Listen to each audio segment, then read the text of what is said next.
Voici le Mali, pays de Soundiata Keïta et de Assimi Goïta. Notre présidence n'est pas en location.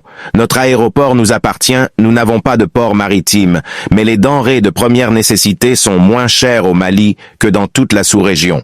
70% des Maliens mangent de 3 à 4 fois par jour. Il n'existe aucune bidonville dans notre capitale. Le pays n'est pas surendetté. Nous avons la meilleure armée de la sous-région. Parfois, les Famas étaient appelés les gendarmes de l'Afrique. Le Mali est immense géographiquement et en ressources naturelles. Il fait 6 fois d'autres pays de la région, d'autres 10 fois et d'autres 20 fois. Premier producteur de coton, premier grand cheptel de l'UMOA, troisième producteur d'or en Afrique, et le Mali serait le premier producteur de lithium en Afrique de l'Ouest, etc., etc.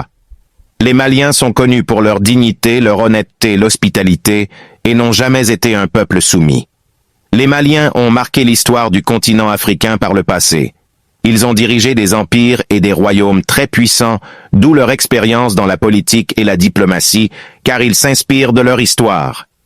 C'est une première qu'un pays africain met d'accord tous les membres du Conseil de sécurité de l'ONU pour obtenir ce qu'il veut sans même que d'autres soient d'accord avec lui. Affaire MINUSMA. L'homme le plus riche de notre ère était un Malien, le roi Mansa Moussa. Je ne peux tout citer dans une seule vidéo. Abonnez-vous pour une deuxième partie.